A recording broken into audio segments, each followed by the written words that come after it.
Hi friends, നമ്മളിന്ന് നോക്കാൻ പോകുന്നത് 10ാം ക്ലാസ്സിലെ പാർട്ട് 2 ബയോളജി ടെക്സ്റ്റ് ആണ്. അതിനകത്ത് നിന്ന് പ്രതീക്ഷിക്കാവുന്ന ക്വസ്റ്റ്യനുകൾ നമുക്ക് നോക്കാം. ചാപ്റ്ററിന്റെ പേര് പ്രതിരോധത്തിന്റെ കാവലാളുകൾ എന്നാണ്. നമുക്ക് ചാപ്റ്ററിൽ പ്രതീക്ഷിക്കാവുന്ന ക്വസ്റ്റ്യനുകൾ നോക്കാം. ഒന്നാമത്തെ ക്വസ്റ്റ്യൻ, രോഗാണു പ്രവേശനം തടയാനും ശരീരത്തിനകത്ത് പ്രവേശിച്ച രോഗാണുക്കളെ നശിപ്പിക്കുവാനുമുള്ള ശരീരത്തിന്റെ കഴിവാണ് രോഗപ്രതിരോധ ശേഷി. രോഗാണു പ്രവേശനം തടയാനും ശരീരത്തിനകത്ത് പ്രവേശിച്ച രോഗാണുക്കളെ നശിപ്പിക്കുവാനുമുള്ള ശരീരത്തിന്റെ കഴിവിനെ പറയുന്ന പേരാണ് രോഗപ്രതിരോധ ശേഷി. നമ്മുടെ ശരീരത്തിലെ പ്രതിരോധ സംവിധാനങ്ങളെ ശരീര ആവരണങ്ങളും സ്രവങ്ങളുമെന്നും ശരീരദ്രവങ്ങളെന്നും രണ്ടായിട്ട് ക്ലാസിഫൈ ചെയ്തിട്ടുണ്ട്. ശരീര ആവരണങ്ങളും സ്രവങ്ങളും ശരീരദ്രവങ്ങളെന്നും. ഇതിൽ ശരീര ആവരണങ്ങളും സ്രവങ്ങളിലും വരുന്നതാണ് ത്വക്ക്, ശ്ലേഷ്മസ്തരം, ശ്ലേഷ്മം, ഉമിനീര്, കണ്ണുനീര്. ത്വക്ക്, ശ്ലേഷ്മസ്തരം, ശ്ലേഷ്മം, ഉമിനീർ, കണ്ണുനീർ എന്നിവ ശരീര ആവരണങ്ങളും സ്രവങ്ങളും എന്ന കാറ്റഗറിയിൽ വരുന്നുണ്ട്. ശരീരദ്രവങ്ങൾക്ക് വരുന്നത് രക്തവും ലിംഫുമാണ്. ശരീരദ്രവങ്ങളാണ് രക്തവും ലിംഫും. ശരീരത്തെ പൊതിഞ്ഞ് സംരക്ഷിക്കുന്ന ആവരണമാണ് ത്വക്കെന്ന് പറയുന്നത്. ശരീരത്തെ പൊതിഞ്ഞ് സംരക്ഷിക്കുന്ന ആവരണമാണ് ത്വക്ക്. ശരീരത്തെ പൊതിഞ്ഞ് സംരക്ഷിക്കുന്ന ആവരണമാണ് ത്വക്ക്. ഈ ത്വക്കിനുള്ളിൽ കാണപ്പെടുന്ന കുറച്ച് സംഭവങ്ങൾ നോക്കാം.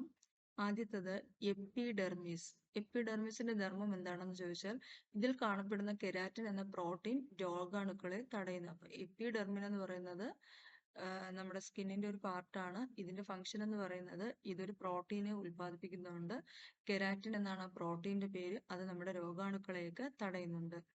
2, സെബേഷ്യസ് ഗ്രന്ഥി എന്നാണ്. സെബേഷ്യസ് ഗ്രന്ഥി ഉൽപ്പാദിപ്പിക്കുന്ന സെബം ത്വക്കിനെ എണ്ണമയമുള്ളതും വെള്ളം പറ്റിപ്പിടിപ്പിക്കാത്തതുമാക്കുന്നു. അപ്പൊ സെബേഷ്യസ് ഗ്രന്ഥി എന്ന് പറഞ്ഞാൽ ഉൽപ്പാദിപ്പിക്കുന്ന സെബം ത്വക്കിനെ എണ്ണമയമുള്ളതും വെള്ളം പറ്റിപ്പിടിക്കാത്തതുമാക്കുകയാണ് ചെയ്യുന്നത്.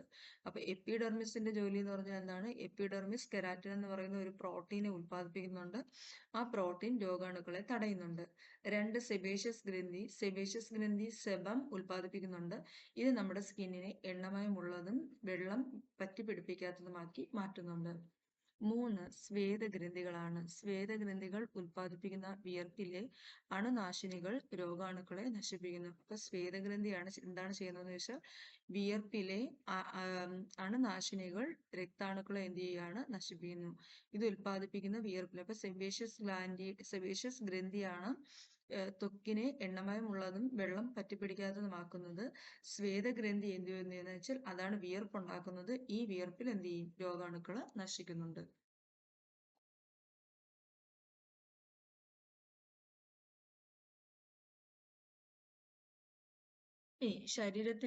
ശരീരങ്ങളെ പൊതിഞ്ഞ് സംരക്ഷിക്കുന്ന മറ്റൊരു ആവരണമാണ് ശ്ലേഷ്മസ്തരം. ശരീരഭാഗത്തെ പൊതിഞ്ഞ് സംരക്ഷിക്കുന്ന മറ്റൊരു ആവരണമാണ് ശ്ലേഷ്മസ്തരം. ഇത് ഉൽപ്പാദിപ്പിക്കുന്ന ശ്ലേഷ്മത്തിൽപ്പെട്ട് രോഗാണുക്കൾ നശിക്കുന്നു. ഇത് ഉൽപ്പാദിപ്പിക്കുന്ന ശ്ലേഷ്മത്തിൽപ്പെട്ട് എന്ത് ചെയ്യുന്നുണ്ട്? രോഗാണുക്കൾ നശിക്കുന്നു. നശിക്കപ്പെട്ട രോഗാണുക്കളെ ശ്ലേഷ്മസ്തരത്തിലെ സീലിയ കോശങ്ങൾ പുറന്തള്ളുന്നു. എന്ത് കോശങ്ങളാണ്? സീലിയ കോശങ്ങളാണ് പുറന്തള്ളുന്നത്. അപ്പം ശരീരത്തെ പൊതിഞ്ഞു കാണുന്നതാണ് ത്വക്ക്, നമ്മൾ നേരത്തെ പറഞ്ഞു. ഇനി അതുപോലെ തന്നെ പൊതിയുന്ന മറ്റൊരു ആവരണമാണ് ശ്ലേഷ്മസ്തരം. ഇത് ഉൽപ്പാദിപ്പിക്കുന്ന ശ്ലേഷ്മത്തിൽപ്പെട്ട് രോഗാണുക്കൾ നശിക്കുന്നു. നശിക്കപ്പെട്ട രോഗാണുക്കളെ ശ്ലേഷ്മസ്തരത്തിലുള്ള സീലിയ കോശങ്ങൾ പുറന്തള്ളുന്നു. ശരീര ആവരണങ്ങൾ ഒട്ടേറെ ഉപകാരികളായ ബാക്ടീരിയയുടെ ആവാസ കേന്ദ്രം കൂടിയാണ്. ആവാസ സ്ഥലത്തു നിന്നും പോഷകങ്ങൾക്കും വേണ്ടി ഇത്തരം ബാക്ടീരിയയോട് രോഗാണുക്കൾക്ക് മത്സരിക്കേണ്ടി വരുന്നു. ഈ മത്സരത്തിൽ ഒട്ടേറെ രോഗാണുക്കൾ നശിച്ചു പോകുന്നു.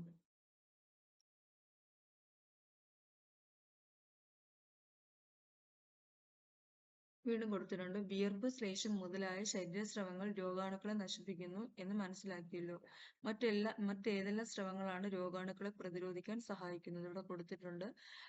കർണമെഴുക്, കണ്ണുനീരിലെ ലൈസോസൈം, മൂക്കിലെ ശ്ലേഷ്മം, ഉമിനീരിലെ ലൈസോസൈം, ശ്വസനനാളിയിലെ ശ്ലേഷ്മം, അതുപോലെ ആമാശയത്തിലെ HCl, കുടലിലെ ശ്ലേഷ്മം, മൂത്രത്തിലെ ലൈസോസൈം. അപ്പൊ മൂത്രത്തിലുള്ളതാണ് ഏതെന്ന് പറയുന്നത്? ലൈസോസൈം എന്ന് പറയുന്നത്. അത് രോഗാണുക്കളെ നശിപ്പിക്കുന്നുണ്ട്. ഇനി അടുത്തത് ശരീരദ്രവങ്ങളും പ്രതിരോധവും. ശരീരദ്രവങ്ങളായ രക്തവും ലിംഫും പ്രതിരോധത്തിൽ മുഖ്യ പങ്ക് വഹിക്കുന്നു.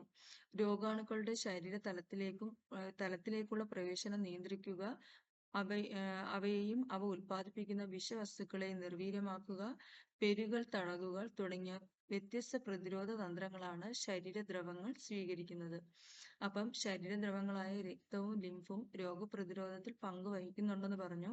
എങ്ങനെയെല്ലാമാണെന്ന് കൊടുത്തിട്ടുണ്ട്. രോഗാണുക്കളെ അവയുടെ ശരീരത്തിനുള്ളിലേക്ക് പ്രവേശിക്കുന്നത് നിയന്ത്രിക്കുന്നു, അവ ഉൽപ്പാദിപ്പിക്കുന്ന വിഷവസ്തുക്കളെ നിർവീര്യമാക്കുന്നു, പെരുകൽ തടയുന്നു. ഇത് മൂന്നുമാണ് ശരീരദ്രവങ്ങളുടെ മുഖ്യമായിട്ടുള്ള പങ്കെന്ന് പറയുന്നത്. ശരീരത്തിലേക്ക് പ്രവേശിക്കുന്ന രോഗാണുക്കളുടെ എണ്ണത്തിനെ നിയന്ത്രിക്കുന്നു, അവ ഉൽപ്പാദിപ്പിക്കുന്ന വിഷവസ്തുക്കളെ നിർവീര്യമാക്കുന്നു, പെരുകല് തടയുന്നു. ഇനി രക്തവും പ്രതിരോധവും. ശ്വേതരക്താണുക്കൾ പ്രതിരോധത്തിൽ മുഖ്യ പങ്ക് വഹിക്കുന്നു. അപ്പൊ പ്രതിരോധത്തിൽ ബ്ലഡിലുള്ള ഏറ്റവും മുഖ്യ പങ്ക് വഹിക്കുന്ന ഘടകമാണ് ശ്വേതരക്താണുക്കൾ എന്ന് പറയുന്നത്. ശ്വേതരക്താണുക്കൾ രോഗപ്രതിരോധത്തിൽ മുഖ്യമായ പങ്ക് വഹിക്കുന്നുണ്ട്. ഇനി നമ്മുടെ രക്തത്തിൽ കാണുന്ന കോശങ്ങൾ ഏതൊക്കെയാണെന്നുള്ളത് നോക്കാം. ഒന്ന്, ശ്വേതരക്താണുക്കൾക്കകത്ത് കാണുന്നതാണ് neutrophil, basophil, eosinophil, monocyte, lymphocyte. ഇതില് ന്യൂട്രോഫിലിന്റെ പ്രതിരോധ പ്രവർത്തനം എങ്ങനെയാണെന്ന് ചോദിച്ചാൽ, ന്യൂട്രോഫിലും മോണോസൈറ്റും രോഗാണുക്കളെ എന്ത് ചെയ്യും? വിഴുങ്ങി നശിപ്പിക്കുന്നവയാണ്. ന്യൂട്രോഫിലും മോണോസൈറ്റും എന്ത് ചെയ്യുന്നുണ്ട്? രോഗാണുക്കളെ വിഴുങ്ങി നശിപ്പിക്കുന്നു. ബാക്ടീരിയയെ വിഴുങ്ങി നശിപ്പിക്കുന്നു. ബാക്ടീരിയയെ നശിപ്പിക്കുന്ന രാസവസ്തുക്കൾ നിർമ്മിക്കുന്നു. അപ്പൊ വിഴുങ്ങൽ പ്രക്രിയയുണ്ട്, പിന്നെ ഇതിനകത്തൊരു രാസവസ്തു നിർമ്മാണവും നടക്കുന്നുണ്ട്.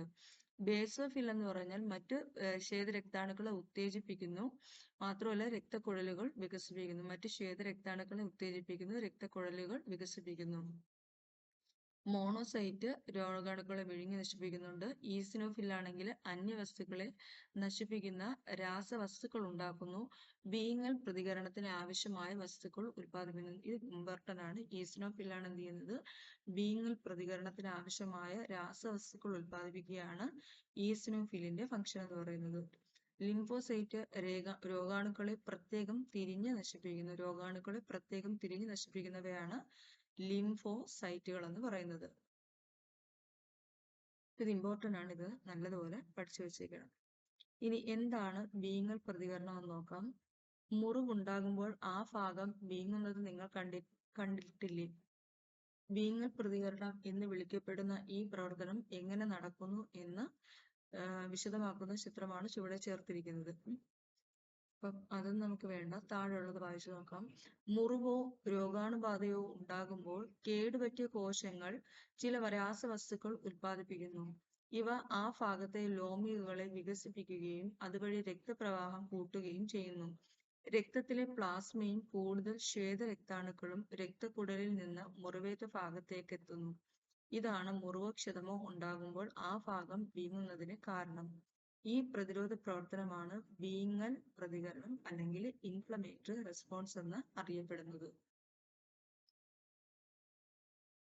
ഇനി ഇത് ഇമ്പോർട്ടന്റ് ആണ്, പഠിച്ചേക്കണം. എന്താണ് ഫാഗോസൈറ്റോസിസ്? രോഗാണുക്കളെ വിഴുങ്ങി നശിപ്പിക്കുന്ന പ്രവർത്തനത്തിനെ നമ്മൾ പറയുന്ന പേരാണ് ഫാഗോസൈറ്റോസിസ്. ഫാഗോസൈറ്റോസിസ് നടത്തുന്ന കോശാംഗങ്ങളാണ് ഫാഗോസൈറ്റുകൾ എന്ന് പറയുന്നത്. ശ്വേതരക്താണുക്കളായ മോണോസൈറ്റും ന്യൂട്രോഫില്ലുമാണ് എന്ത് ചെയ്യുന്നത്? സൈറ്റുകളായിട്ട് അറിയപ്പെടുന്നത്. അപ്പൊ ഫാഗോസൈറ്റോസിസ് എന്താണെന്ന് ചോദിച്ചാൽ, രോഗാണുക്കളെ വിഴുങ്ങി നശിപ്പിക്കുന്ന പ്രവർത്തനത്തിന് പറയുന്ന പേരാണ് ഫാഗോസൈറ്റോസിസ്. ഇത് നടത്തുന്ന കോശങ്ങളെ ഫാഗോസൈറ്റുകൾ എന്ന് പറയുന്നുണ്ട്. ശ്വേതരക്താണുക്കളായ മോണോസൈറ്റും ന്യൂട്രോഫിലുമാണ് ഫാഗോസൈറ്റുകൾ എന്ന് പറയുന്നത്. ഇത് നമ്മുടെ മുറിവേറ്റ ഭാഗത്തെ രോഗാണു ഉണ്ടായാൽ അതുവഴി എന്ത് ചെയ്യും? രോഗാണുക്കളെ സ്തരസഞ്ചിയിൽ ഉൾക്കൊള്ളുന്നു. അവിടെ നിന്ന് ഒരു എൻസൈം ലൈസോസൈം ഉൽപ്പാദിപ്പിക്കുന്നു. സ്തരസഞ്ചികൾ ലൈസോസൈമുമായിട്ട് കൂടിച്ചേരുന്നു. ലൈസോസൈമിലെ എൻസൈമുകൾ രോഗാണുക്കളെ ശിഥിലീകരിച്ച് നശിപ്പിക്കുന്നു.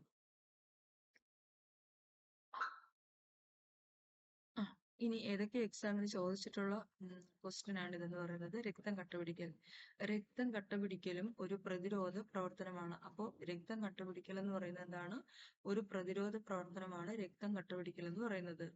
രക്തം കട്ടപിടിക്കുന്നതിനിടയിൽ നടക്കുന്ന മാറ്റങ്ങൾ ചുവടെ ക്രോഡീകരിച്ചിരിക്കുന്നത് വിശകലനം ചെയ്ത് രക്തം കട്ടപിടിക്കുന്ന പ്രവർത്തനത്തിൽ വിവിധ ഘട്ടങ്ങൾ മനസ്സിലാക്കാനാണ് കൊടുത്തിട്ടുള്ളത്. നോക്കിക്കോ, മുറിവേറ്റ ഭാഗത്തെ കലകളും പ്ലേറ്റ്ലെറ്റുകളും ശിഥിലീകരിച്ച് ത്രോംബോപ്ലാസ്റ്റിൻ എന്ന രാസാഗ്നി ഉണ്ടാകുന്നു. മുറിവേറ്റ ഭാഗത്തെ കലകളും അതുപോലെ പ്ലേറ്റ്ലെറ്റും ശിഥിലീകരിച്ചിട്ട് എന്ത് ചെയ്യും? ത്രോംബോപ്ലാസ്റ്റിൻ എന്ന ഒരു രാസാഗ്നി എൻസൈം ഇത് ഉണ്ടാക്കുന്നുണ്ട്. പ്ലാസ്മയിലെ പ്രോത്രോംബിനും ഈ ത്രോംബോപ്ലാസ്റ്റിനും കൂടെ കമ്പൈൻ ചെയ്തിട്ട് ത്രോംബിനായിട്ട് മാറും in the presence of calcium and vitamin K. അപ്പോൾ മുറിവേറ്റ ഭാഗത്തെ കലകളും പ്ലേറ്റ്ലെറ്റുകളും ശിഥിലീകരിച്ച് ത്രോംബോപ്ലാസ്റ്റിൻ എന്ന രാസാഗ്നി ഉണ്ടാകുന്നു. ഈ രാസാഗ്നി നമ്മുടെ പ്ലാസ്മയിൽ ത്രോംബിനുമായിട്ട് റിയാക്ട് ചെയ്തിട്ട് ത്രോംബിൻ ഉണ്ടാകുന്നു. ഫൈബ്രിനോജൻ ഈ ത്രോംബിനുമായിട്ട് ചേരുമ്പോഴത്തേക്കും ഫൈബ്രിൻ നാരുകൾ ഉണ്ടാകുന്നുണ്ട്. അപ്പം ത്രോംബിൻ ഫൈബ്രിനോജനുമായിട്ട് ചേർന്ന് ഫൈബ്രിൻ നാരുകൾ ഉണ്ടാകുന്നു. ഫൈബ്രിൻ നാരുകൾ ചേർന്ന് രൂപപ്പെടുന്ന വലക്കണ്ണികളിൽ അരുണ രക്താണുക്കളും പ്ലേറ്റ്ലെറ്റുകളും തങ്ങി രക്തക്കട്ട ഉണ്ടാക്കുന്നു. ഫൈബ്രിൻ നാരുകൾ ചേർന്ന് രൂപപ്പെട്ട വലക്കണ്ണികളിൽ അരുണ രക്താണുക്കളും പ്ലേറ്റ്ലെറ്റുകളും തങ്ങി രക്തക്കട്ട ഉണ്ടാക്കുന്നു. അപ്പം ആദ്യം ഉണ്ടാകുന്നത് ത്രോംബോപ്ലാസ്റ്റിൻ, പിന്നെ ത്രോംബിൻ, പിന്നെ ഫൈബ്രിൻ നാര്. ആ ഫൈബ്രിൻ നാരുകൾ തങ്ങിയിട്ട് എന്ത് ചെയ്യും? രക്തക്കട്ട ഉണ്ടാക്കുന്നുണ്ട്.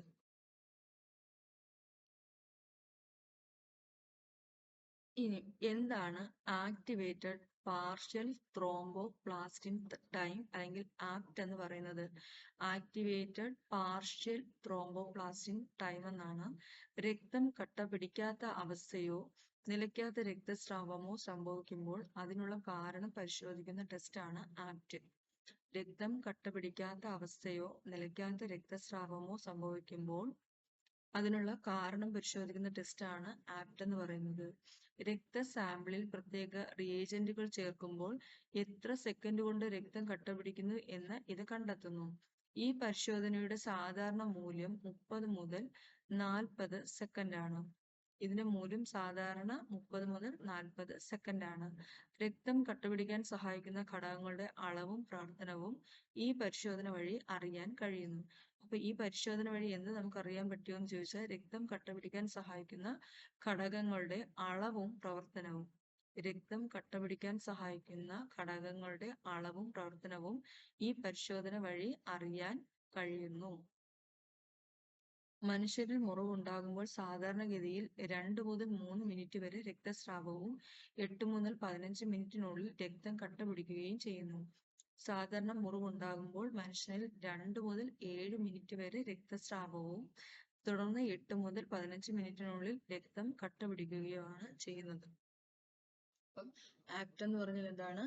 ആക്ടിവേറ്റഡ് പാർഷ്യൽ ത്രോംബോപ്ലാസ്റ്റിൻ ടൈം എന്നാണ്. Activated partial thromboplastin time. രക്തം കട്ടപിടിക്കാത്ത അവസ്ഥയോ നിലയ്ക്കാത്ത രക്തസ്രാവമോ സംഭവിക്കുമ്പോഴാണ് ഈ ഒരു ടെസ്റ്റ് നടത്തുന്നത്. ഈ ടെസ്റ്റിന്റെ സാധാരണ മൂല്യം 30 മുതൽ 40 സെക്കൻഡ് ആണ്. എന്നാൽ രക്തം കട്ടപിടിക്കാൻ സഹായിക്കുന്ന ഘടകങ്ങളുടെ അളവും പ്രവർത്തനവും ഈ പരിശോധന വഴി നമുക്ക് അറിയാൻ സാധിക്കും. 2 മുതൽ 7 മിനിറ്റ് വരെയാണ് രക്തസ്രാവം. തുടർന്നുള്ള 8 മിനിറ്റ് മുതൽ 15 മിനിറ്റിനുള്ളിൽ രക്തം കട്ടപിടിക്കുകയും ചെയ്യുന്നു. പനി ഒരു രോഗപ്രതിരോധ പ്രവർത്തനം. നമ്മുടെ ശരീരത്തിന് സാധാരണ താപനില പഠിച്ചു വെക്കണം. 37 ഡിഗ്രി സെൽഷ്യസ് അല്ലെങ്കിൽ 98.6 ഡിഗ്രി ഫാരൻഹീറ്റ് ആണ്. ശരീരത്തിന്റെ സാധാരണ താപനില 37 ഡിഗ്രി സെൽഷ്യസ് അല്ലെങ്കിൽ ഫാരൻഹീറ്റിലാണ് നമ്മൾ പറയുന്നതെങ്കിൽ 98.6 ഡിഗ്രി ഫാരൻഹീറ്റ് ആണ്. അപ്പം ഇതൊരു രോഗമാണോ, രോഗാവസ്ഥയാണോ, അതോ രോഗപ്രതിരോധ സംവിധാനമാണോ എന്നാണ് ചോദിച്ചിട്ടുള്ളത്. നോക്ക്, രോഗാണുക്കൾ ശരീരത്തിൽ പ്രവേശിക്കുമ്പോൾ എന്ത് ചെയ്യുന്നുണ്ട്? രോഗാണുക്കൾ ഉത്പാദിപ്പിക്കുന്ന വിഷവസ്തുക്കളുടെ സാന്നിധ്യം ശ്വേതരക്താണുക്കളെ ഉത്തേജിപ്പിക്കുന്നു. ശ്വേതരക്താണുക്കൾ ഉത്പാദിപ്പിക്കുന്ന രാസവസ്തു ശരീര താപനില ഉയരാൻ കാരണമാകുന്നു. ശരീര താപനില ഉയരുന്നത് രോഗാണുക്കളുടെ പെരുക നിരക്ക് കുറയ്ക്കുന്നു. ഫാഗോസൈറ്റോസിസിന്റെ ഫലപ്രാപ്തി കൂട്ടുന്നു. അപ്പം നമ്മുടെ ശരീരത്തിൽ എന്തെങ്കിലും ഒരു രോഗാണുക്കൾ കടക്കുവാണെങ്കിൽ നമ്മുടെ ശരീരത്തിലുള്ള ശ്വേതരക്താണുക്കൾ എന്ത് ചെയ്യും? പെട്ടെന്ന് അതിനെ ഉത്തേജിപ്പിക്കും. ഉത്തേജിക്കുന്നതിന്റെ ഫലമായിട്ട് ശരീരത്തിന്റെ താപനില ഉയരുന്നുണ്ട്. ഈ ശരീര താപനില ഉയരുന്നത് കൊണ്ട് തന്നെ കടക്കുന്ന രോഗാണുക്കളിന് പെരുകാനായിട്ടുള്ള മൾട്ടിപ്ലൈ ചെയ്യാനായിട്ടുള്ള ആ ഒരു കണ്ടീഷൻ എന്ത് ചെയ്യുന്നുണ്ട്? കുറയുന്നുണ്ട്. അത് കാരണം ആ കീടാണുവിന്റെ എഫക്റ്റും എന്ത് ചെയ്യുന്നുണ്ട്? കുറയുന്നുണ്ട്. അപ്പൊ ഇതെന്ന് പറയുന്നത് എന്താണ്? ശരീര താപനില ഉയരുന്ന എന്തിനു വേണ്ടിയിട്ടാണെന്ന് വെച്ചാൽ രോഗാണുക്കളെ രോഗാണുക്കളുടെ പെരുക്ക് കുറയ്ക്കുവാനും അവയുടെ എൻട്രീനെ റെസ്ട്രിക്ട് ചെയ്യാനുമാണ്.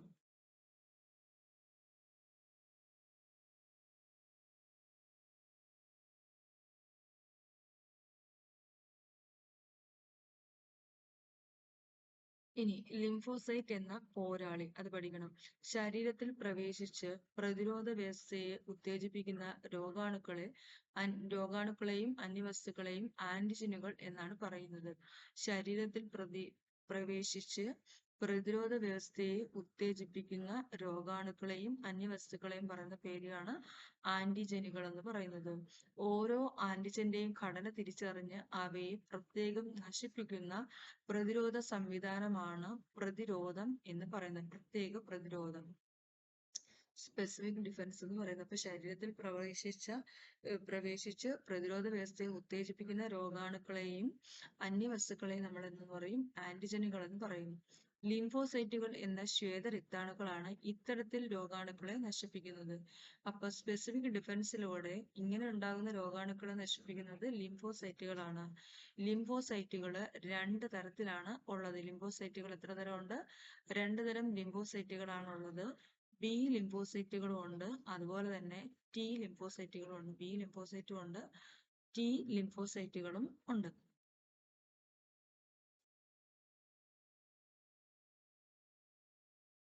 ഈ ലിംഫോസൈറ്റുകൾ രൂപപ്പെടുന്നത് എവിടെയാണെന്ന് ചോദിച്ചാൽ അസ്ഥിമജ്ജയിലാണ് രൂപപ്പെടുന്നത്.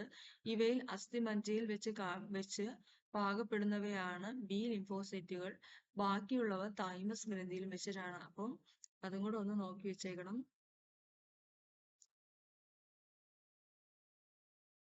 അതും കൂടെ ഒന്ന് നോക്കി വെച്ചേക്കണം. അസ്ഥിമജ്ജയിലാണ് രൂപപ്പെടുന്നതെങ്കിൽ അതിനെ നമ്മൾ എന്തെന്ന് പറയും? ബി ലിംഫോസൈറ്റുകൾ എന്നും. ബാക്കിയുള്ളവ എവിടെയാണ്? തൈമസ് ഗ്രന്ഥിയിലാണെങ്കിൽ അതിനെ നമ്മൾ എന്തെന്ന് പറയും? ടി ലിംഫോസൈറ്റുകൾ എന്നും പറയും. അപ്പൊ അസ്ഥിമജ്ജയിലാണെങ്കിൽ അതിനെ നമ്മൾ ബി ലിംഫോസൈറ്റ് എന്നും, തൈമസ് ഗ്രന്ഥിയിലാണെങ്കിൽ അതിനെ നമ്മൾ ടി ലിംഫോസൈറ്റുകൾ എന്നാണ് പറയുന്നത്. ശരീരത്തിലെ ബി ലിംഫോസൈറ്റുകളെ നോക്കാം. ശരീരത്തിലെത്തുന്ന ആന്റിജനുകൾക്കെതിരെ ഇവ ചില പ്രോട്ടീനുകൾ ഉൽപ്പാദിപ്പിക്കുന്നു. ഇവയെ നമ്മൾ പറയുന്നതാണ് ആന്റിബോഡി എന്ന്. അപ്പൊ നമ്മുടെ ശരീരത്തിലെത്തുന്ന ആന്റിജനുകൾക്ക് എതിരായിട്ട് നമ്മുടെ ശരീരത്തിൽ ഉൽപ്പാദിപ്പിക്കുന്ന പ്രോട്ടീനുകളെ നമ്മൾ പറയുന്നതാണ് ആന്റിബോഡികൾ എന്ന് പറയുന്നത്. ആന്റിബോഡി. ഈ 3 രീതികളിലാണ് ആന്റിബോഡികൾ രോഗാണുക്കളെ നശിപ്പിക്കുന്നത്. ഒന്ന്, ബാക്ടീരിയയുടെ കോശസ്തരത്തെ ശിഥിലീകരിച്ച് അവയെ നശിപ്പിക്കുന്നു. 2, ആന്റിജനുകളുടെ വിഷാംശത്തെ നിർവീര്യമാക്കി അവയെ നശിപ്പിക്കുന്നു. 3, മറ്റു ശ്വേതരക്താണുക്കളെ ഉത്തേജിപ്പിച്ച് രോഗാണുക്കളെ നശിപ്പിക്കുന്നു. അപ്പം 3 രീതിയിലാണ് എന്ത് ചെയ്യുന്നത്? ഇത് രോഗാണുക്കളെ നശിപ്പിക്കുന്നത്. 3 രീതിയിലാണ് രോഗാണുക്കളെ നശിപ്പിക്കുന്നത്. ബാക്ടീരിയയുടെ കോശസ്തരത്തെ ശിഥിലീകരിച്ച് നശിപ്പിക്കുന്നുണ്ട്. ആന്റിജനുകളുടെ വിഷാംശത്തെ നിർവീര്യമാക്കി നശിപ്പിക്കുന്നുണ്ട്. മാത്രമല്ല ശ്വേതരക്താണുക്കളെ ഉത്തേജിപ്പിച്ചും നശിപ്പിക്കുന്നുണ്ട്.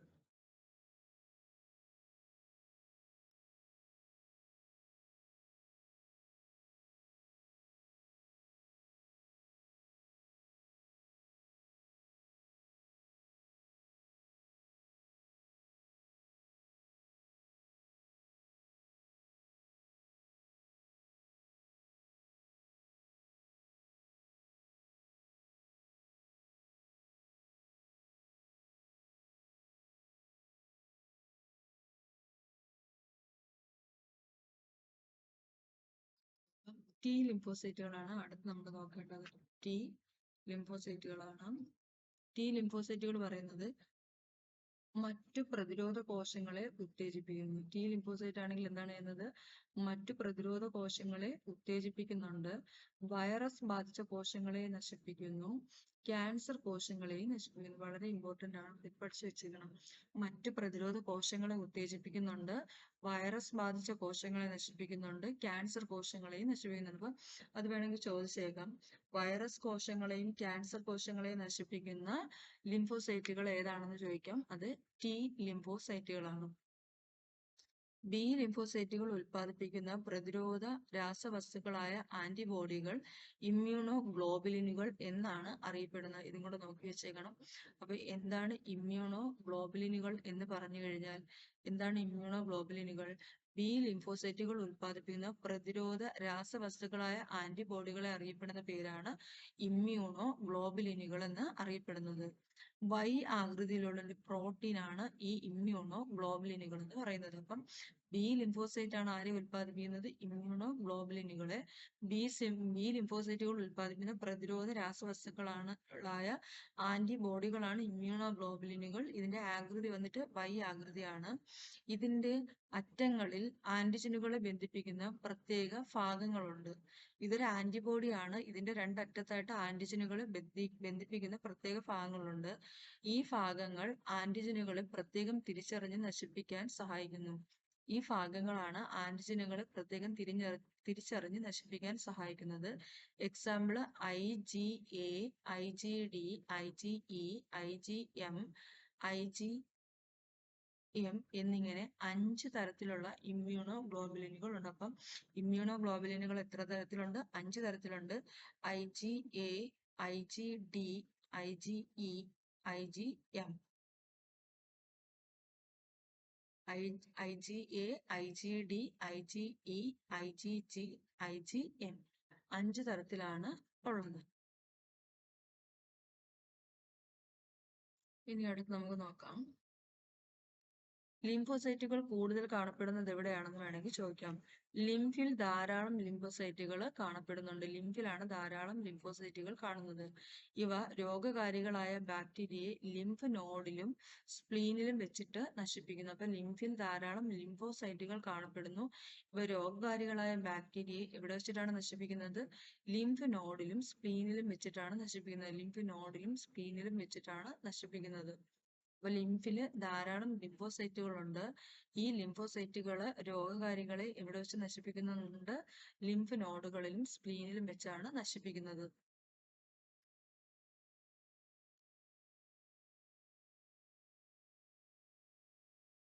ഇനി അടുത്ത് നോക്കിക്കോ, എഡ്വേർഡ് ജെന്നർ എന്നാണ് അടുത്ത ടോപ്പിക്. എഡ്വേർഡ് ജെന്നർ എന്ന ഇംഗ്ലീഷ് ഡോക്ടറാണ് ആധുനിക പ്രതിരോധ കുത്തിവയ്പ്പിന് തുടക്കം കുറിച്ചത്. അപ്പം എഡ്വേർഡ് ജെന്നർ എന്ന് പറയുന്ന ആളാണ് ആധുനിക പ്രതിരോധ കുത്തിവയ്പ്പിന് തുടക്കം കുറിച്ച ആള്. എഡ്വേർഡ് ജെന്നർ എന്ന ഇംഗ്ലീഷ് ഡോക്ടറാണ് ആധുനിക പ്രതിരോധ കുത്തിവയ്പ്പിന് തുടക്കം കുറിച്ചത്. ഗോവസൂരി രോഗം ബാധിച്ചവർക്ക് വസൂരി രോഗം ബാധിക്കുന്നില്ല എന്ന് അദ്ദേഹം നിരീക്ഷിച്ചു. അദ്ദേഹം 8 വയസ്സുള്ള ഒരു ആൺകുട്ടിയിൽ ഗോവസൂരി രോഗിയിൽ നിന്നുള്ള പഴുപ്പ് കുത്തിവെച്ചു. ആ കുട്ടിക്ക് ഗോവസൂരി രോഗം ഉണ്ടാവുകയും രോഗം ഭേദമാവുകയും ചെയ്തു. 2 മാസത്തിനു ശേഷം അദ്ദേഹം ആ കുട്ടിയിൽ ഒരു വസൂരി രോഗിയിൽ നിന്നുള്ള പഴുപ്പ് കുത്തിവെച്ചു. ആ കുട്ടിക്ക് വസൂരി രോഗം ഉണ്ടായില്ല. ജെന്നറുടെ വസൂരി പ്രയോഗത്തെ അനുസരിച്ച് പശു എന്നർത്ഥം വരുന്ന ലാറ്റിൻ വാക്കായ വാക്കയിൽ നിന്നാണ് പ്രതിരോധ പ്രവർത്തനങ്ങൾക്ക് വാക്സിനേഷൻ എന്ന പേര് കൊടുത്തത്.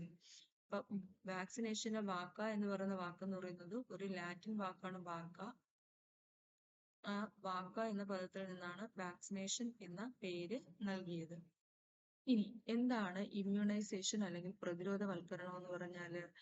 രോഗാണുക്കൾ ശരീരത്തിൽ പ്രവേശിക്കുമ്പോൾ പ്രതിരോധ പ്രവർത്തനങ്ങൾക്ക് കാലതാമസം അനുഭവിച്ചാൽ രോഗാണുക്കൾ പെരുകുകയും വ്യാപിക്കുകയും ചെയ്യുന്നു.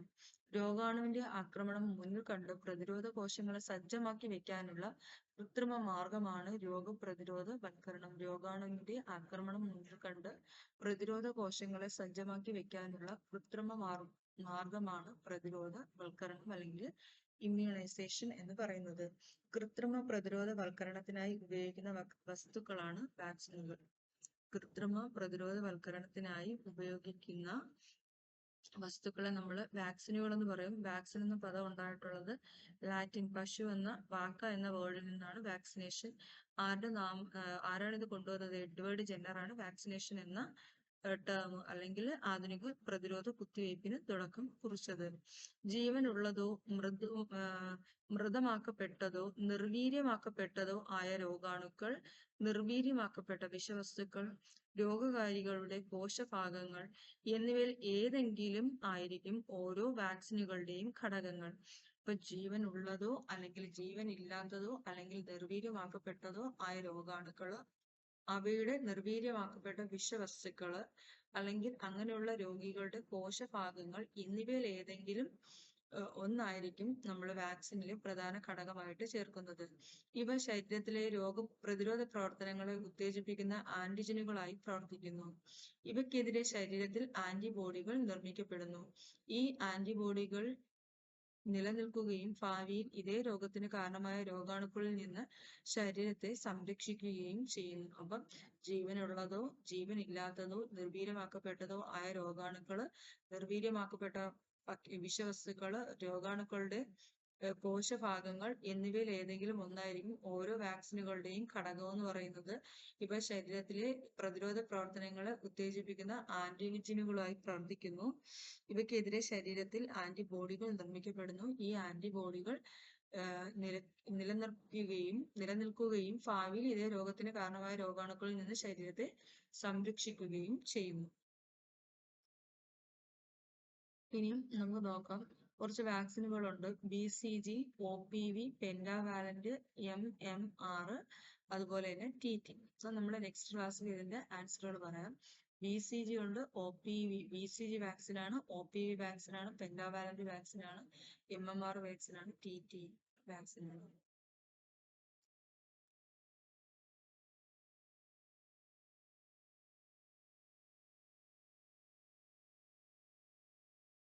ഇത് നോക്കാം.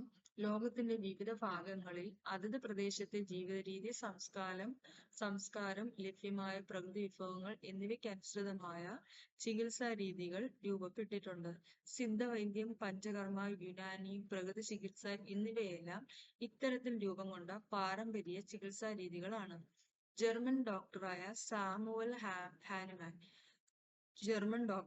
സാമുവൽ ഹാനിമാൻ മുമ്പോട്ട് വെച്ച ചികിത്സാ രീതിയാണ് ഹോമിയോപ്പതി. ഇപ്പൊ ഹോമിയോപ്പതി എന്ന് പറയുന്ന സംഭവം കൊണ്ടുവന്നത് ആരാണെന്ന് ചോദിച്ചാൽ ആരാണ്? ഹാനിമാനാണ്. സാമുവൽ ഹാനിമാനാണ്. ഒരു ജർമ്മൻ ഡോക്ടറായിരുന്നു. അയാളാണ് എന്ത് ചെയ്തത്? ഹോമിയോപ്പതി കൊണ്ടുവന്നത്. പാരമ്പര്യ ചികിത്സാ രീതികളിൽ നിന്ന് വേറിട്ട രീതികൾ അവലംബിച്ച് ആധുനിക വൈദ്യശാസ്ത്രത്തിന് അടിത്തറ പാകിയത് ഗ്രീക്ക് വൈദ്യശാസ്ത്രജ്ഞനായ ഹിപ്പോക്രാറ്റസ് ആയിരുന്നു. അപ്പം ഹോമിയോപ്പതിയുടെ പിതാവ് എന്നറിയപ്പെടുന്നത് സാമുവൽ ഹാനിമാൻ ആണ്. എന്നാൽ വൈദ്യശാസ്ത്രത്തിന് അടിത്തറ പാകിയത് ഗ്രീക്ക് ശാസ്ത്രജ്ഞനായ, ആധുനിക വൈദ്യശാസ്ത്രത്തിന് അടിത്തറ പാകിയത് ആരാണെന്ന് ചോദിച്ചാൽ ആരാണ്? ഹിപ്പോക്രാറ്റസ് ആയിരുന്നു. ആധുനിക വൈദ്യശാസ്ത്രത്തിന് അടിത്തറ പാകിയ ആളായിരുന്നു ആരെന്ന്? ഹിപ്പോക്രാറ്റസ്. രോഗങ്ങളുമായി ബന്ധപ്പെട്ട അന്ധവിശ്വാസങ്ങളെ തിരുത്തി രോഗകാരികൾ, രോഗനിർണയം, മരുന്നുകൾ എന്നിവയ്ക്ക് പ്രാധാന്യം നൽകുന്ന ചികിത്സാ രീതിക്ക് അദ്ദേഹം തുടക്കം കുറിച്ചു. ഇന്ന് ചികിത്സാ രംഗത്ത് ആധുനിക വൈദ്യശാസ്ത്രം മുന്നോട്ട് പോയിട്ടുണ്ട്. രോഗനിർണയ രീതിയിലും പുതിയ തരം മരുന്നുകളുടെ കണ്ടുപിടുത്തങ്ങളിലും ഉണ്ടായ ശാസ്ത്രമാറ്റങ്ങൾ ആധുനിക വൈദ്യശാസ്ത്ര വളർച്ചയിൽ നിർണായകമായി. അപ്പം അങ്ങനെ നിർണായകമായ കുറച്ച് ഇൻസ്ട്രുമെന്റുകളുടെ പേരാണ് ഇവിടെ കൊടുത്തിട്ടുള്ളത്. ഒന്ന് EEG. EEGയുടെ ഫുൾ ഫോം ഇലക്ട്രോ എൻസെഫലോഗ്രാം എന്നാണ്.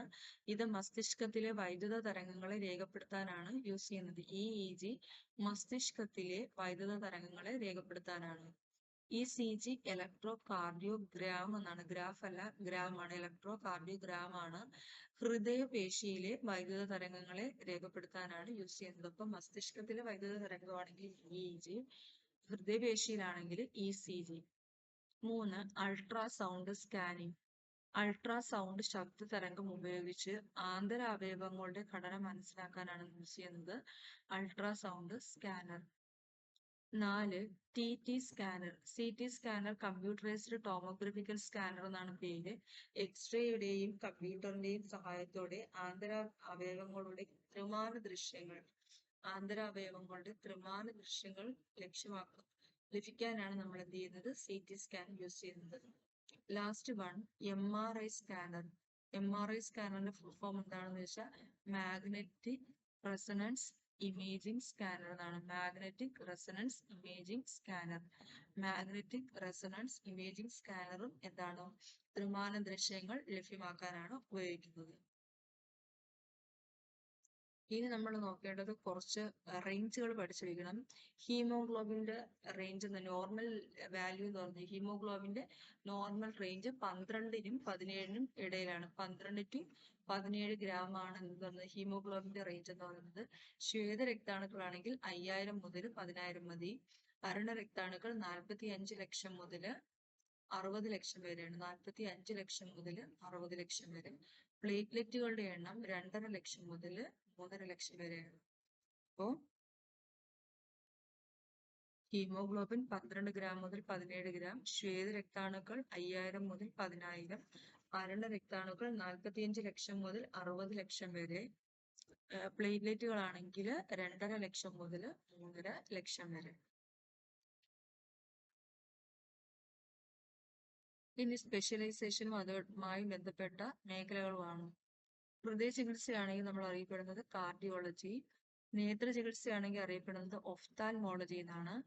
പിന്നീട് നമ്മുടെ നാഡീവ്യവസ്ഥയുമായിട്ട് ബന്ധപ്പെട്ടതാണെങ്കിൽ ന്യൂറോളജി, ക്യാൻസർ ചികിത്സയ്ക്കാണെങ്കിൽ ഓങ്കോളജി. ENT എന്ന് പറഞ്ഞാൽ എന്താണ്? സ്കിൻ അല്ല, ENT എന്ന് പറയുമ്പോഴത്തേക്കും ഇയർ, നോസ്, ത്രോട്ട്.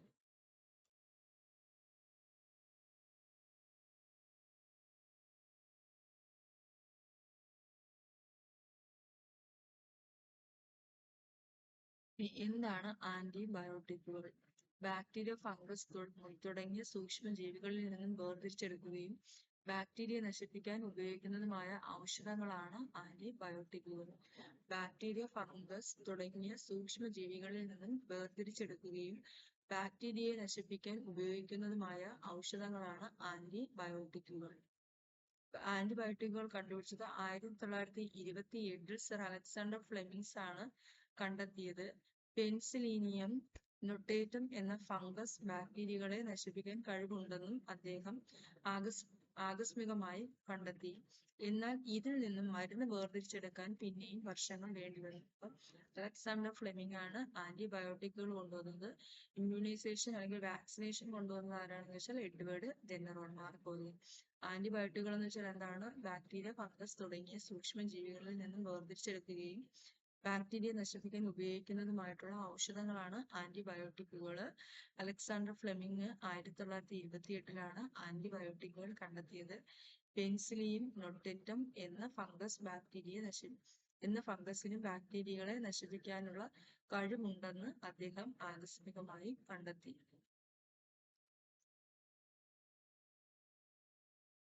ആന്റിബയോട്ടിക്കുകൾ ഫലപ്രദമായ ഔഷധങ്ങളാണെങ്കിലും അവയുടെ സ്ഥിരമായ ഉപയോഗം പല പാർശ്വഫലങ്ങളും സൃഷ്ടിക്കുന്നുണ്ട്.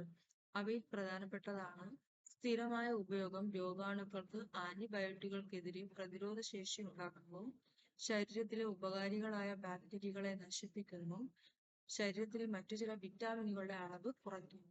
സ്ഥിരമായി ആന്റിബയോട്ടിക്കുകൾ കഴിച്ചു കഴിഞ്ഞാൽ എന്ത് ചെയ്യും? രോഗപ്രതിരോധ ശേഷി കുറയ്ക്കുന്നു. പിന്നെ ഉപകാരികളായ കുറെ ബാക്ടീരിയ നമ്മുടെ ശരീരത്തിലുണ്ട്, അവയെ നശിപ്പിക്കുന്നു. ശരീരത്തിലെ മറ്റു ചില വിറ്റാമിനുകളുടെ അളവ് കുറയ്ക്കുന്നു. ഫംഗസുകളെ നശിപ്പിക്കാൻ ആന്റി ഫംഗൽ മരുന്നുകളും വൈറസുകളെ നിയന്ത്രിക്കാൻ ആന്റി വൈറൽ മരുന്നുകളും ഉപയോഗിക്കുന്നു. ഫംഗസുകളെ നശിപ്പിക്കാൻ ഉപയോഗിക്കുന്ന മരുന്നുകളെ നമ്മൾ ആന്റി ഫംഗൽ മരുന്നുകളെന്നും വൈറസുകളെയാണ് നശിപ്പിക്കുന്നതെങ്കിൽ അതിനെ നമ്മൾ ആന്റി വൈറൽ മരുന്നുകളെന്നുമാണ് പറയുന്നത്.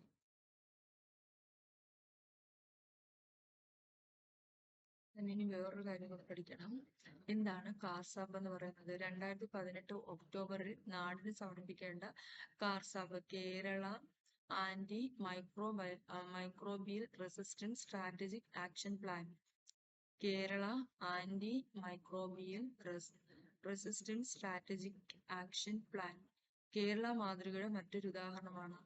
രോഗകാരികളായ സൂക്ഷ്മജീവികളുടെ മരുന്നുകളോടുള്ള അതിജീവന ശേഷിക്കെതിരെ പോരാടാൻ ലക്ഷ്യം വെക്കുന്ന ഈ കർമ്മ പദ്ധതി ദക്ഷിണ പൂർവേഷ്യൻ രാജ്യങ്ങളിൽ ആദ്യമായി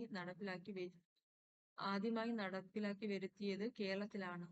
2016 മുതൽ മരുന്നുകളെ പ്രതിരോധശേഷിക്കുന്ന ക്ഷയരോഗം ലോകത്ത് ഏകദേശം 5 ലക്ഷം പേരെ ബാധിച്ചു. ഈ സാഹചര്യത്തിൽ വേൾഡ് ഹെൽത്ത് ഓർഗനൈസേഷൻ സൂക്ഷ്മജീവികളുടെ അതിജീവന ശേഷിയെ ഒരു ആഗോള ആരോഗ്യ പ്രതിസന്ധിയായി കണക്കാക്കി ജാഗ്രത പ്രഖ്യാപിച്ചു കഴിഞ്ഞു. വേൾഡ് ഹെൽത്ത് ഓർഗനൈസേഷൻ വിഭാവനം ചെയ്യുന്ന ചെറുത്തുനിൽപ്പിന് കേരളം മാതൃകയാവുമ്പോൾ മലയാളിക്ക് അഭിമാനിക്കാം. അതോടൊപ്പം സ്വയം ചികിത്സ പോലുള്ള അനാരോഗ്യകരമായ ശീലങ്ങളിൽ നിന്ന് അകന്നു പോകാനുള്ള വിവേകം പുലർത്തുകയും വേണം. അപ്പം എല്ലാം പഠിക്കട്ടെ. എന്താണ് കാർസാപ്പ് എന്നുള്ളതിന്റെ ഫുൾ ഫോം പഠിക്കണം. എന്തിനു വേണ്ടിയിട്ടാണ് കൊണ്ടുവന്നിട്ടുള്ളത്?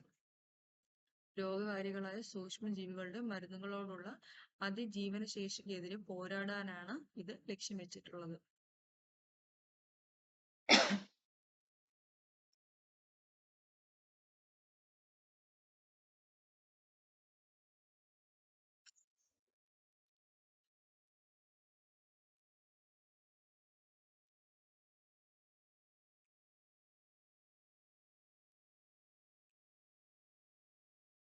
ഇനി എന്തൊക്കെ പ്രഥമ ശുശ്രൂഷകളാണ് നമുക്ക് നൽകാൻ പറ്റുന്നത്? കൃത്രിമ ശ്വാസോച്ഛ്വാസം, പിന്നെ കയ്യിൽ സ്ലിങ് ഇട്ടിരിക്കുന്നത്, അതൊരു കൃത്രിമ ശുശ്രൂഷയാണ്. അതുപോലെ ശ്വാസനാളത്തിൽ എന്തെങ്കിലും ഉണ്ടായാൽ ശ്വാസതടസ്സം മാറ്റുന്നത്, ഇതൊക്കെ നമുക്ക് എടുക്കാൻ പറ്റുന്ന പ്രഥമ ശുശ്രൂഷകൾക്ക് എക്സാമ്പിളുകളാണ്. ഇനി എന്താണ് രക്തനിവേശനം അല്ലെങ്കിൽ ബ്ലഡ് ട്രാൻസ്ഫ്യൂഷൻ എന്ന് പറഞ്ഞാൽ? അല്ലെങ്കിൽ ഇത് ആർക്കൊക്കെയാണ് നൽകാൻ പറ്റുന്നത്? 18-നും 60-നും ഇടയിൽ പ്രായമുള്ളവർക്ക് രക്തദാനം ചെയ്യാം.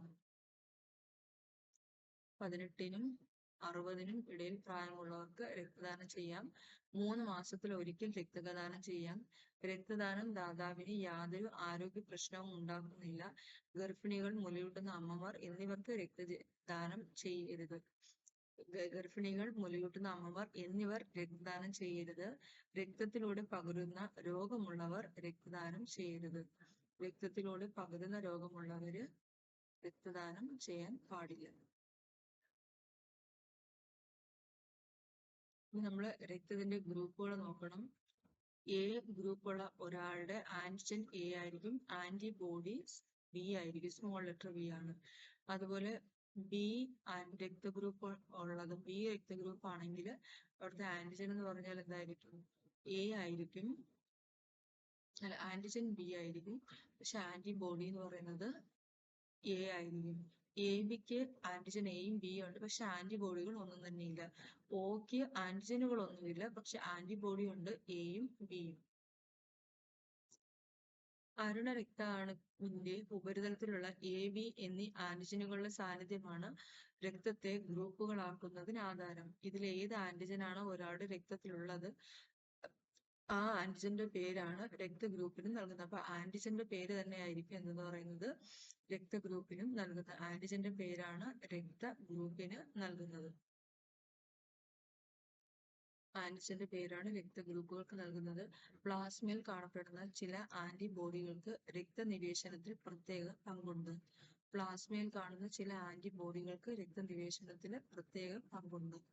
എ ഗ്രൂപ്പ് രക്തമുള്ള ആന്റിബോഡി, എ ഗ്രൂപ്പ് രക്തത്തിൽ ആന്റിബോഡി ബിയും ബി രക്തത്തിൽ ആന്റിബോഡി എയുമാണ് ഉള്ളത്. അപ്പൊ ആന്റിജന്റെ പേരാണ് രക്തഗ്രൂപ്പിന് നൽകുന്നത്. ഈ ആന്റിജനുകളെ കൂടാതെ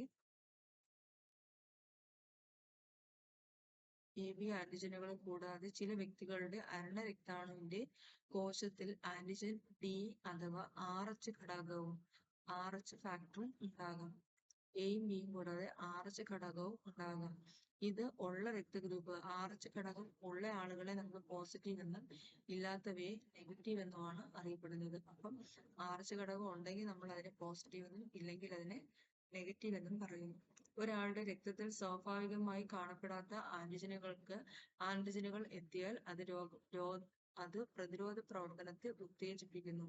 അനുയോജ്യമല്ലാത്ത രക്തം സ്വീകരിക്കുമ്പോൾ ദാതാവിന്റെ രക്തത്തിലെ ആന്റിജനും സ്വീകർത്താവിന്റെ രക്തത്തിലെ ആന്റിബോഡിയും തമ്മിൽ പരിവർത്തിച്ച് രക്തക്കട്ട രൂപപ്പെടുന്നു. അതുകൊണ്ടാണ് എല്ലാവർക്കും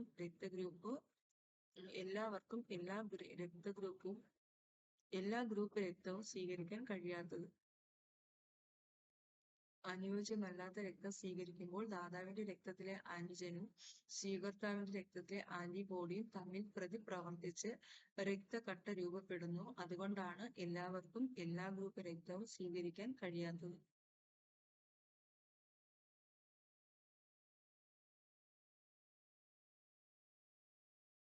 ഇനി സസ്യങ്ങളിലെ രോഗപ്രതിരോധ മാർഗങ്ങൾ ഏതൊക്കെയാണെന്നുള്ളത് നോക്കാം. ജന്തുക്കൾ എന്ന പോലെ രോഗാണുക്കൾ ഉള്ളിലേക്ക് കടന്ന് തടയാനും ഉള്ളിലെത്തുന്നവയെ നേരിടാനുമുള്ള സംവിധാനങ്ങൾ സസ്യങ്ങളിലുമുണ്ട്. ഘടനാപരവും ജൈവ രാസപരവുമായ മാർഗങ്ങൾ വഴിയാണ് സസ്യങ്ങൾ പ്രതിരോധം സാധ്യമാക്കുന്നത്. എന്തൊക്കെയാണെന്ന് നോക്കാം. മെഴുക് ആവരണം അല്ലെങ്കിൽ ക്യൂട്ടികൾ. മെഴുക് ആവരണം അല്ലെങ്കിൽ ക്യൂട്ടികൾ എന്ന് പറഞ്ഞാൽ എന്താണ്? ഇലകൾക്കുള്ളിലൂടെയുള്ള രോഗാണു പ്രവേശനത്തെ തടയുന്നതിന് വേണ്ടിയിട്ടാണ് ക്യൂട്ടികൾ ഉള്ളത്. പിന്നെ പുറം തൊലി, ഉള്ളിലുള്ള കോശങ്ങളെ നേരിട്ട് രോഗാണു സമ്പർക്കത്തിൽ നിന്നും രക്ഷിക്കുന്നതിന് വേണ്ടിയിട്ടാണ് പുറംതൊലി ഉള്ളത്. പിന്നെ ഉള്ളത് കോശഭിത്തിയാണുള്ളത്. സുസജ്ജമായ പ്രതിരോധ കവചം, ലിഗ്നിൻ, ക്യൂട്ടിൻ, സെബറിൻ എന്നീ രാസഘടകങ്ങൾ കോശഭിത്തിക്ക് ദൃഢത നൽകുന്നു. അപ്പൊ നമ്മുടെ കോശഭിത്തിക്ക് ദൃഢത നൽകുന്ന സംഭവങ്ങളാണ് ലിഗ്നിൻ, ക്യൂട്ടിൻ, സെബറിൻ. ലിബറിൻ, ക്യൂട്ടിൻ, സെബറിൻ എന്ന് പറയുന്നത്. ലിഗ്നിൻ, ക്യൂട്ടിൻ, സ്യൂബറിൻ, സെബറിൻ അല്ല സ്യൂബറിൻ. ലിഗ്നിൻ, ക്യൂട്ടിൻ, സ്യൂബറിൻ എന്നീ രാസഘടകങ്ങൾ കോശഭിത്തിക്ക് ദൃഢത നൽകുന്നു. കോശഭിത്തിയിൽ രൂപപ്പെടുന്ന കലോസ് എന്നീ പോളിസാക്കറൈഡ് കോശഭിത്തി മറികടക്കുന്ന രോഗാണുക്കൾ കോശസ്തരത്തിലൂടെ പ്രവേശിക്കുന്നത് തടയുന്നു. ഇനി കോശഭിത്തിയിൽ രൂപപ്പെടുന്ന ഒരു പോളിസാക്കറൈഡ് ഭിത്തിയാണ് കലോസ് എന്ന് പറയുന്നത്. കോശഭിത്തി മറികടന്നെത്തുന്ന രോഗാണുക്കൾ കോശസ്തരത്തിലൂടെ പ്രവേശിക്കുന്നത് തടയാനായിട്ടുള്ളതാണ് കലോസ്. അപ്പം ലിഗ്നിൻ, ക്യൂട്ടിൻ, സ്യൂബറിൻ എന്ന് പറയുന്നത് എന്താണ്? കോശഭിത്തിക്ക് ദൃഢത നൽകുന്ന രാസഘടകങ്ങളാണ്. Lignin, cutin, സ്യൂബറിൻ.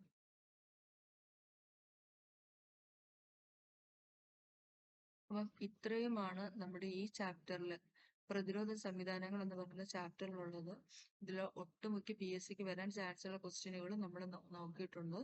അതുകൊണ്ട് ഈ ചാപ്റ്റർ നല്ലതുപോലെ പഠിക്കുക. അടിസ്ഥാന വിവരങ്ങളിൽ ഇതിന് ഒത്തിരി ക്വസ്റ്റ്യനുകൾ ചോദിക്കാൻ ചാൻസ് ഉണ്ട്. അതുകൊണ്ട് നിങ്ങൾ ഈ വീഡിയോ സ്കിപ്പ് ചെയ്യാതെ മുഴുവൻ കണ്ട് മൊത്തവും പഠിക്കുക. നല്ല മാർക്ക് സ്കോർ ചെയ്യുക. Okay, thank you.